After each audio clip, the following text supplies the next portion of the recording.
everyone. Welcome to the Black Corner, where Black history lives and whitewashing dies, because Black history is American history. Now, let's see if I can remember that for the next time.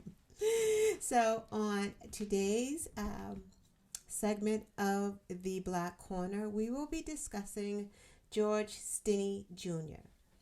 George Stinney Jr. was the youngest American put to death by the electric chair at the age of 14 years old. He lived in segregated South Carolina. George Stinney Jr. was accused of murdering two little white girls, one 11 and one 7, in 1944. At the particular time, George Stinney Jr. was outside in his yard playing with his sister. These two little girls rode their bikes over the railroad tracks and rode up to George and his sister as they played in their yard. The two little girls wanted to know where to find a particular flower. So George and his sister told them where to find the flowers. That's the last time that anyone saw the little girls alive. So the little girls did not show up at home. They looked for the little girls. There was a whole full search. There were rumors that the little girls were seen at the home of a white prominent family, but no one investigated that because white prominent family. Why do that? So the next, and it also, even George Stinney Jr.'s dad was looking for the little girls. So the next day they did find the two girls. They were like buried in some type of marshy area. They had been bludgeoned to death. Both of the girls. One had a hole all the way through her skull, and the other one had bludgeoning as well. So they were just beat over the head. So since George and his sister were the last to see these little girls, took George to the police station, and that was the last time that his parents and his family saw George. They took him to the police station and got a confession from him. It wasn't a written confession. It was a verbal confession. Again, he's 14 years old. He wanted to go home. So take what you want from that. Wanted to go home. So in less than 83 days, he was arrested. He had a trial where his attorney called no witnesses, didn't do anything to help, didn't talk to the sisters, didn't talk to anyone in the neighborhoods that could corroborate that he, in fact, had been in his yard that whole time. It just didn't happen. So they convicted him and they executed him in 83 days, all of 83 days. While George awaited his execution, he did have a cellmate, and he asked the cellmate, why would they kill me for something I didn't do? Why would they kill me for something that I didn't do? This is a 14-year-old child. You keep that in mind. So the day of his execution, he walked into the chamber with his Bible underneath his arm. He was 95 pounds. Keep that in mind as well. He was 95 pounds. His striped jail suit was baggy. It didn't fit him.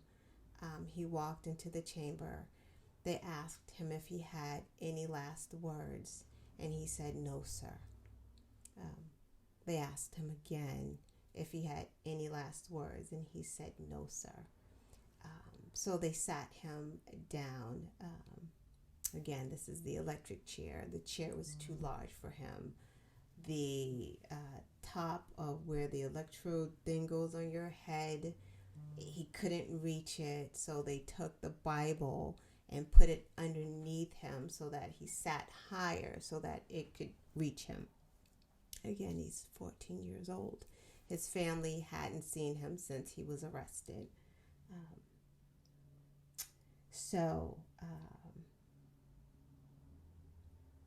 Again, did I mention it only took 10 minutes to convict George?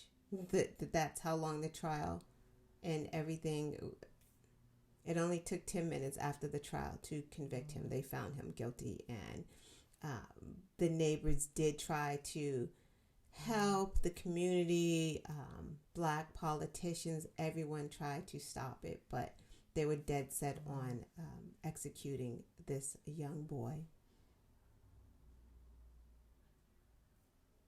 So they got him hooked up. He didn't have any last words. They flipped the switch that gives you the voltage, 2,400 volts going through his body. 2,400 volts going through a 14-year-old's body. They lifted the hood because they put a hood on you so they don't see the face, and I guess your eyes pop out of your head. All types of stuff happens. They pulled it up. They saw his eyes bulging and tears running down his face. They put it back on him and hit the voltage 2 more times. So that's 2,400 volts each time, and they did it 3 times until they murdered that young boy. So 70 years has passed, and they finally exonerated him because there was evidence that someone else did it.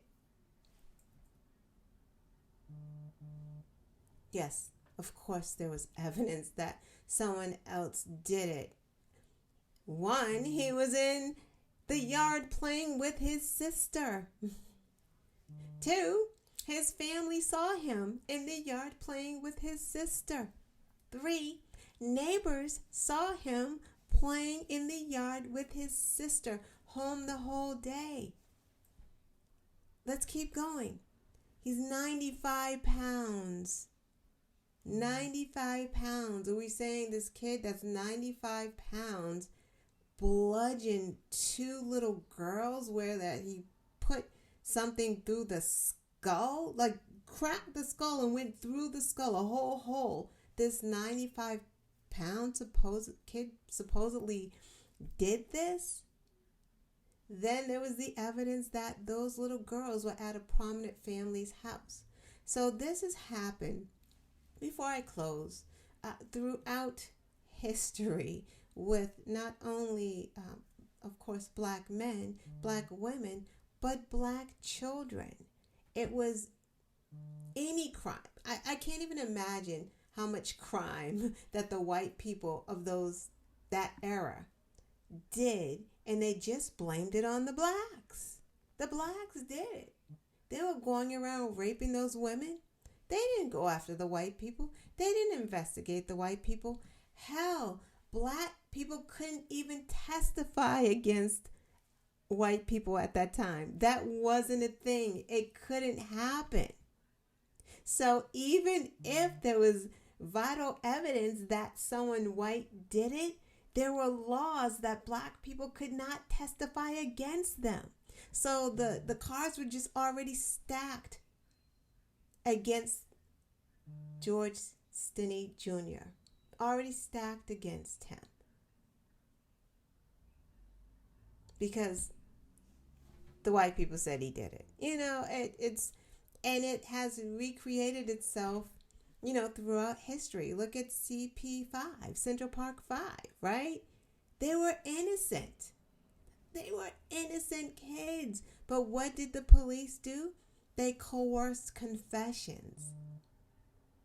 You'll get to go home if you confess. Just say that you did it. And that's something that we know about. Imagine the ones that we don't know about.